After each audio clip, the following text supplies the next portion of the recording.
I was raised in Hollywood, although I look Chinese, I'm really not. I'm actually a Hollywoodite. My parents were both motion picture actors. My father, was a motion picture actor, and my mother raised in a Hollywood family and grew up around Hollywood and Beverly Hills with all the movie stars and sat on the knee of most of the biggest movie stars that have lived. People like, Burt Lancaster and Gregory Peck and June Allison and Fred Astaire, and those are people that I grew up with at our house parties and hanging around my dad's restaurants. But I was one of those people that even though I seemed to have everything, the wealthy house at the top of the Hollywood Hills overlooking all of Los Angeles and basically, being raised kind of like a spoiled child with reservation. I came to a place where I realized that everyone around me, regardless of how high they climbed their ladders, they were never, ever content. They were never happy. And I was raised in a family where we didn't really know anything about God. We didn't believe in God. Our background was basically listening to my father teach us his own philosophy and also a little bit of Chinese philosophy here and there. So we always just believed, like everybody else, that we were born into the world by accident through a cosmic explosion that happened eons ago, and a giant burp happened in the universe, and then everything came into being, and we were just going to do whatever we could to make our little dent on the planet and then go our way.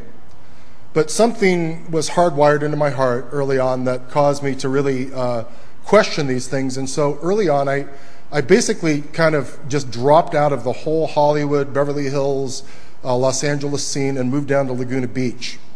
And at the time, this is during the counterculture revolution, the 60s, where the African Americans were fighting for equal rights, and the SDS, the Students for a Democratic Society, were in full bore. But there was another movement happening at the time, and that was a enlightenment through the usage of psychedelic drugs. And coming from Hollywood, I started smoking pot when I was pretty young, but never experimented with anything harder than that until I got out of high school. And after I left high school, I moved away from my home and started to experiment with psychedelic drugs. And it was during the time I was studying, the usage of psychedelic drugs to find yourself and to find some sort of a relationship with a type of God, that I started to run into people who were very religious people. So I would study with people that were Tibetan Buddhists. I helped establish the Hare Krishna temple in Laguna Beach, and also worshiped with them and studied the Bhagavad Gita with the president of that particular house. A Self-Realization Fellowship, Paramahansa Yogananda's people. These are all things that go way over most of your heads because you're too young to remember any of these things or even hear about them. But there was one psychologist, he was a psychiatrist by the name of Dr. Timothy Leary.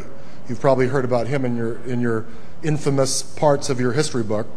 When I came down to Laguna Beach, I became part of the subculture.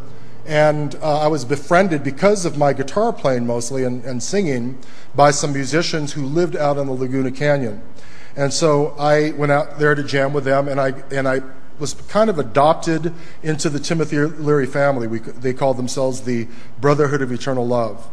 And the Brotherhood of Eternal Love on the outside looked like just a bunch of wild little hippie people running around with really long hair. Like if you see that old picture of me that comes up on the screen, it's a little embarrassing because I was probably 200 pounds lighter then and had hair, But behind the scenes, the Brotherhood of Eternal Love was basically responsible for manufacturing most of the psychedelic drugs, LSD and other forms of psychedelic drugs that were being distributed all over the world. And I became a part of that family. And Timothy got arrested early on, and so I used to take care of his wife, Rosemary. Rosemary had connections to everyone. In fact, she was like my backstage pass to any concert back in those days. I'd walk with her up to a Moody Blues concert, and they just opened the doors because she was Dr. Leary's wife. But in that role, I had basically just found myself elevated into the same kind of funny, place in society, but this is in the subculture of the society, where we had hundreds of thousands of dollars to play with every single day because of the amount of drugs that we were manufacturing and selling and import. I used to smuggle marijuana across the border down here in Mexico regularly, and we were so rich we actually used to light our joints with $100 bills to blow people's minds. But the point that I'm trying to make is that we got to the very pinnacle of where we were, and there was nothing there. All the movie stars and the rock stars and all the people that we hung out with when I was growing up, you get to the top of the ladder, there's nothing there, and you see people like just totally blitzing out and doing funny things like you see in the media today. In the hippie movement, it was the same way. And so I finally decided that I was going to really find out if there really was a God, and I took a vial of what was just the pure content of our product out to the high desert and snorted it all. It was about 150 doses of what we called sunshine LSD. And what transpired after, I can't even really explain. I do know that they couldn't resuscitate me. They couldn't get me breathing again. My heart stopped beating. And I did have one of those after or out-of-the-body experiences to a certain extent, where I basically was in a place of darkness. And so everything that I had learned in the past told me that what I should do is look for the light. Look for the light, and then you're going to go into your next incarnation. You'll just be reincarnated over and over again until you get it right. You know what I mean? It sounds fun, doesn't it? And so I'm looking for the light. I'm looking for the light. There's no light. It's just total darkness, total blackness. And all of a sudden I started to realize that I was just in darkness forever, and I was a conscious living entity living within that darkness. And as I started to succumb to it, I started to sense the presence of other souls that were in that same place, screaming and crying out in agony. And all of a sudden I started to realize that I was one of those voices. And I remember I invoked every single name that you can imagine, every guru that I had studied under, all of their gods, every deity, every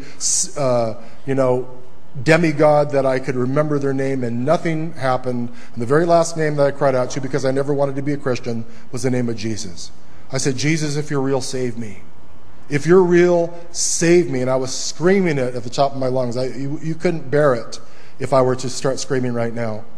And all of a sudden in that darkness, the darkness began to quake, like the whole universe was shaking, and there were flashes of light, and brighter and brighter and brighter. And I actually came to in the middle of the desert, and I was alive, I was breathing, and there was a man standing in front of me whose countenance was so bright that I had to avert my eyes and my whole body away from him. And it was almost like it was noontime, and the sun was shining up above, and this person and the image and outline of this person was so bright that I couldn't look. But even when I turned around and I started to try to bury myself under the sand to get away from the sight of this person, I could still see him. And then I heard a voice that I'll never forget. I still remember it today. It makes me cry and shiver and rejoice and laugh all at the same time. It sounded like the sound of many waters. It filled every single molecule in the air, and he basically just said this. He said, I am Alpha and Omega, the beginning and the end. And I remember that after I heard those words, I waited for a long time, and then I turned around, and it was gone. There were little flashes of light and everything. And, I went back home, and I remember that I told some of the people about the experience, and they thought I just had a big psychedelic experience. And my old brethren from the Brotherhood that are still alive today say that Oden flipped out on LSD and became a Jesus freak and never came back. That's my reputation.